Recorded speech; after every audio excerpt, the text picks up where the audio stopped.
Okay, so I don't know if you can hear my voice, but I've had to go into the Oculus Rift menu here to find the app I want to show you. And for this one, we're going to look at the Raven in VR. And this app, I think, could be a lot better. Really, all it's going to do is read the Raven to you in a spooky environment, which is still pretty cool, but there isn't a whole lot of interaction here, so I'll let it play for you.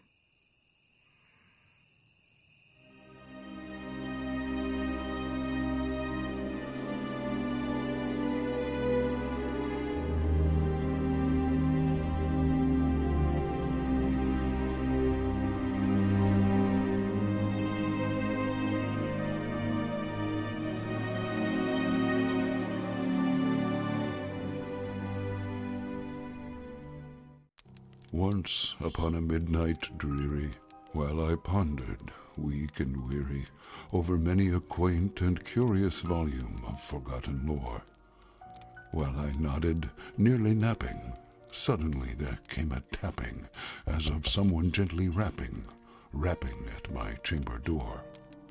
"'Tis some visitor," I muttered, tapping at my chamber door. "Only this and nothing more." Ah, distinctly I remember it was in the bleak December, and each separate dying ember wrought its ghost upon the floor. Eagerly I wished the morrow.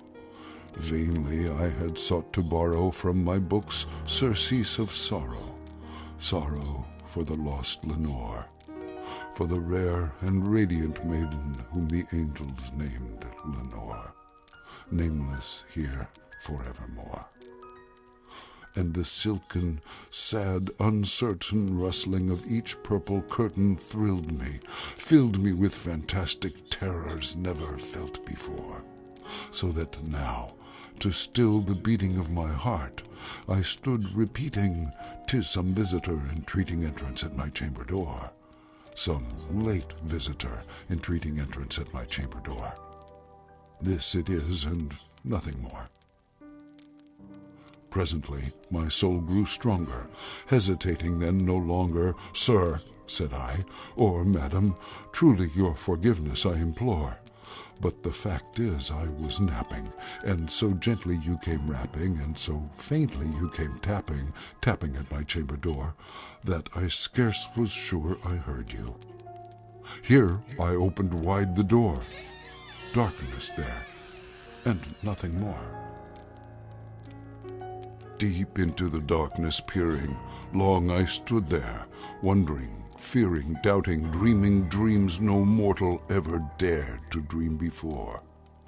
But the silence was unbroken, and the stillness gave no token, and the only word there spoken was the whispered word, Lenore. This I whispered, and an echo murmured back the word, Lenore. Merely this, and nothing more. Back into the chamber turning, all my soul within me burning. Soon again I heard a tapping somewhat louder than before. "Surely," said I, "surely that is something at my window lattice. Let me see then what thereat is, and this mystery explore. Let my heart be still a moment, and this mystery explore. 'Tis the wind and nothing more." Open here I flung the shutter, when with many a flirt and flutter in there stepped a stately raven of the saintly days of yore. Not the least obeisance made he, not a minute stopped or stayed he, but with mien of lord or lady perched above my chamber door, perched upon a bust of Pallas just above my chamber door, perched and sat, and nothing more. Then this ebony bird beguiling my sad fancy into smiling, by the grave and stern decorum of the countenance it wore, Though thy crest be shorn and shaven, thou, I said, art sure no craven, ghastly, grim, and ancient raven wandering from the nightly shore. Tell me what thy lordly name is on the night's Plutonian shore. Quoth the raven, Nevermore. Much I marveled this ungainly fowl to hear discourse so plainly, though its answer little meaning, little relevancy bore. For we cannot help agreeing that no living human being ever yet was blessed with seeing bird above his chamber door, bird or beast upon the sculptured bust above his chamber door, with such name as Nevermore. But the raven, sitting lonely on the placid bust, spoke only that one word, as if his soul in that one word he did outpour. Nothing farther then he uttered, not a feather than he fluttered, till I scarcely more than muttered, Other friends have flown before. On the morrow he will leave me, as my hopes have flown before. Then the bird said, Nevermore. Startled at the stillness broken by reply so aptly spoken, Doubtless, said I, what it utters is its only stock and store, caught from some unhappy master whom unmerciful disaster followed fast and followed faster, till his songs one burden bore, till the dirges of his hope that melancholy burden bore of never, nevermore. But the raven, still beguiling all my fancy into smiling, straight I wheeled a cushioned seat in front of bird and bust and door. Then upon the velvet sinking, I betook myself to linking fancy unto fancy, thinking what this ominous bird of yore, what this grim, ungainly, ghastly, gaunt, and ominous bird of yore meant in croaking, Nevermore. This I sat engaged in guessing, but no syllable expressing to the fowl whose fiery eyes now burned into my bosom's core. This and more I sat divining, with my head at ease reclining on the cushion's velvet lining that the lamplight gloated o'er. But whose velvet violet lining with the lamplight gloating o'er? She shall press, nevermore. Then, methought, the air grew denser, perfumed from an unseen censer swung by seraphim, whose footfalls tinkled on the tufted floor. Wretch, I cried, thy God hath lent thee, by these angels he hath sent thee respite, respite and nepenthe from the memories of Lenore. Quaff, oh quaff this kind nepenthe, and forget this lost Lenore. Quoth the raven, Nevermore.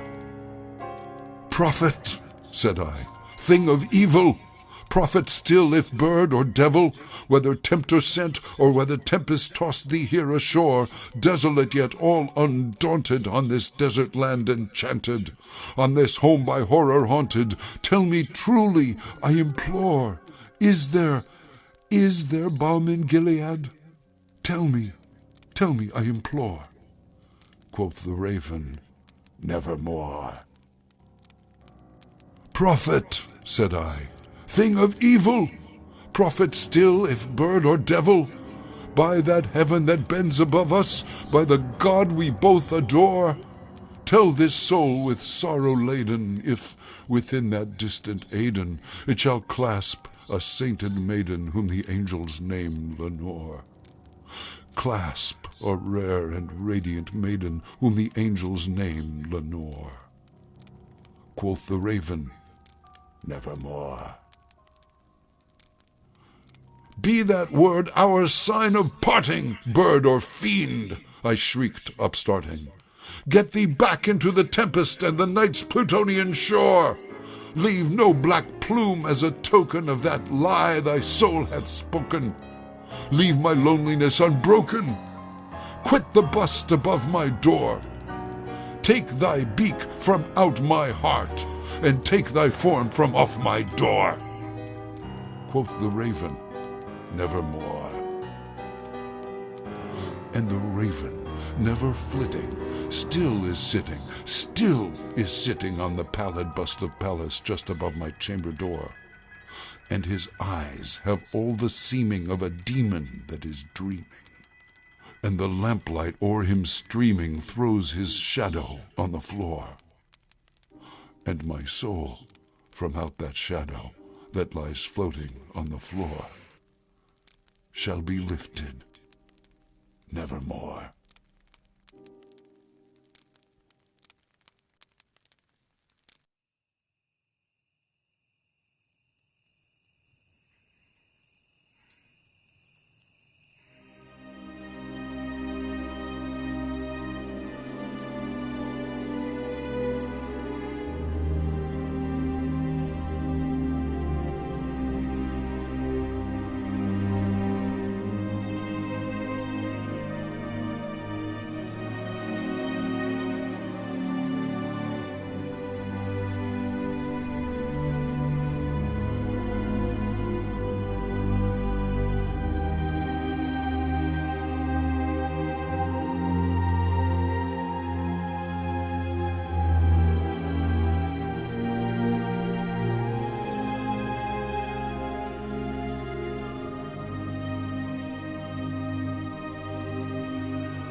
Alright, so that is the end. As you can see, it recited the poem for you. But again, I do think there was room for a little bit more interactivity with that. And so I'm here.